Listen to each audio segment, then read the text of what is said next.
Bonjour Nikos. Bonjour Amandine. Merci de nous recevoir dans vos locaux à TF1. Merci Le Parisien de vous intéresser à moi. Alors on a voulu vous faire un petit clin d'œil aujourd'hui à l'émission 50 minutes Inside que vous présentez chaque samedi avec Sandrine Quétier. Ouais. Dans cette émission, il y a le portrait en 5 dates que vous faites chaque semaine avec une personnalité. Et nous, on a voulu vous rendre hommage aujourd'hui en faisant votre portrait. C'est la première fois que je le fais. On a sélectionné 5-6 dates, on inverse les rôles aujourd'hui. Allez, vous êtes ça prêts? roule. C'est parti. Alors on a retrouvé en 1985 votre première apparition télé. Vous aviez 16 ans. Ouais. C'était dans l'émission Croque Vacances Ça fait drôle sur de TF1. passer de l'autre côté. Nicolas qui va être un petit peu le porte-parole des Grecs de Paris et de France, habillé dans le costume traditionnel, Nicolas.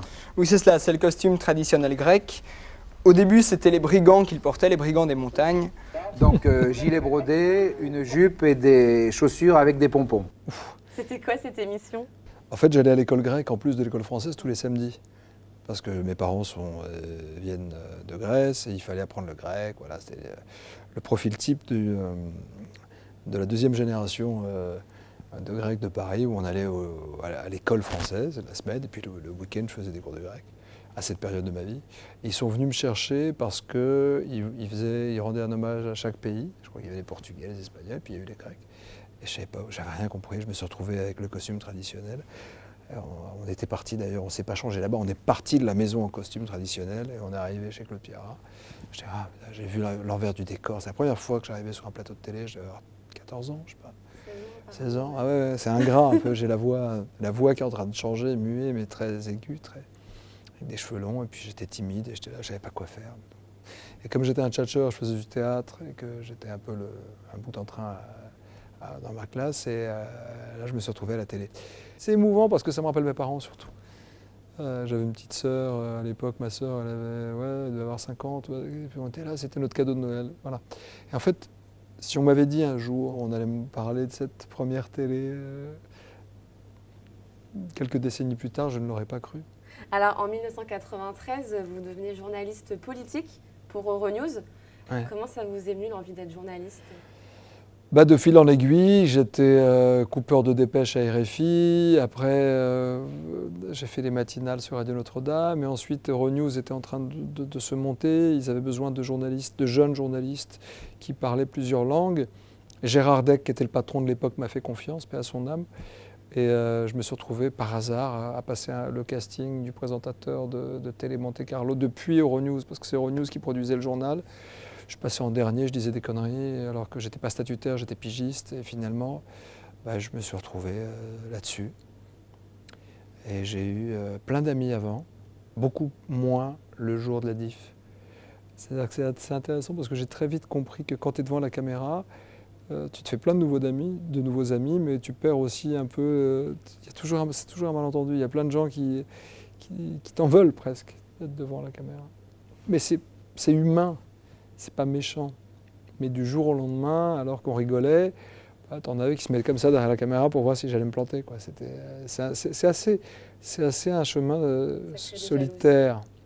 Fin octobre 2001, vous vous lancez dans une aventure dont tout le monde se rappelle et qui va vous propulser. C'est le lancement de la Star Academy 1. Vous avez entendu parler ces derniers temps de Star Academy. Aujourd'hui, c'est le grand soir. Bienvenue, soyez les bienvenus à Star Academy. Que va-t-il se passer? Que va-t-il se passer? Moi-même, je ne sais pas. C'était totalement inédit à l'époque, ce côté télé-réalité, musique, vous savez pas trop... On ne me connaissait pas, surtout on me connaissait un peu par Christine Bravo, par l'émission sur l'Europe. Mais bon, j'arrive sur la plus grosse chaîne d'Europe, rien que de le voir, je me dis, mais t'es fou mec, où tu vas? Où tu vas? En plus, on sort après le Loft, où le Loft a fait un carton sur M6, et TF1 a un peu passé à côté de cet exercice qui finalement va s'avérer comme un exercice différent. Parce que c'est pas de la télé, la vraie télé-réalité, c'est de la télé-variété. La variété va hausser vers le haut, va hisser vers le haut la Star Academy. Parce que si on était resté seulement dans les histoires des amourettes des uns et des autres, ça serait terminé beaucoup plus vite.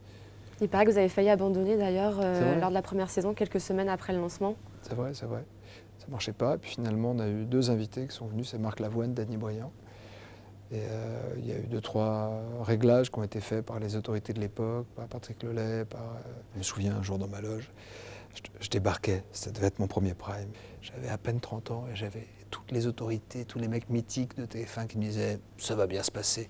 C'était pour eux le plus gros programme et il ne marche pas. Et je me souviens de Florent Pagny, cet enfoiré, qui me dit sur la première « hey, ouais, c'est que ça clope, ça marche pas ton truc, c'est de la merde ». C'était mon parrain, c'était en direct. Et il me dit à l'antenne, hey, ton truc là, j'ai rien compris. Voilà. 16 ans plus tard, je suis toujours avec Florent à la télé. C'est vrai. Et c'est un copain.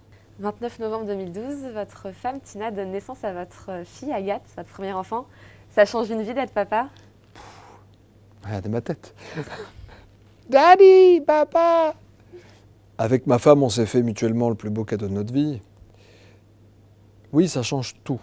Toutes tes certitudes, ça change toutes tes priorités. Et puis ça te met en face d'un petit bonhomme qui grandit, d'une petite fille qui aime déjà tantôt princesse, tantôt danseuse, tantôt ballerine, tantôt ce que tu veux, et qui s'endort dans tes bras et qui te donne peut-être le plus beau baiser de la journée, certainement, et qui te dit bonjour le matin et tu n'as besoin de rien d'autre.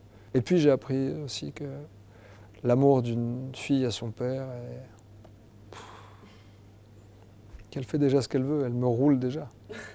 Comment vous faites pour concilier votre vie de famille aujourd'hui et votre vie professionnelle, comme vous êtes partout Oui, mais il y a des choses que je fais plus. Par exemple, il y a des voyages, je m'absente jamais de chez moi, je ne sors pas le soir, sauf quand j'ai rarement une projection le soir, j'essaie de voir les films le matin. Je rentre chez moi, quoi. Je suis chez moi tous les jours, quoi. Non mais, c'est vrai, mais ça change tout. C'est que tu pars pas comme ça, même si je dois partir un week-end, je sais pas, à Los Angeles pour un tournage, etc. Non, ma priorité, c'est ma famille. Et mon métier, c'est mon quotidien. Donc on peut faire les deux si on dit les choses avant. Voilà. Dernière date, on a choisi 2013, où vous avez des timbres à votre effigie en Grèce. C'était assez... C'était incroyable. Ouais, c'était incroyable. C'est incroyable, je ne sais pas si c'est mérité, on verra à l'autopsie, comme je dis. Mais en tout cas, je vais essayer d'en être digne. Mais c'est une grande fierté, mais c'est surtout pour mes parents. Voilà. Il faut en être digne. Oui, c'est mes racines, ce sont mes racines, je les ai toujours honorées. Et en même temps, c'est la France qui m'a permis aussi d'aimer mes racines. C'est la somme des deux, c'est que je suis autant français que grec, puisque l'intégration républicaine est passée aussi par moi.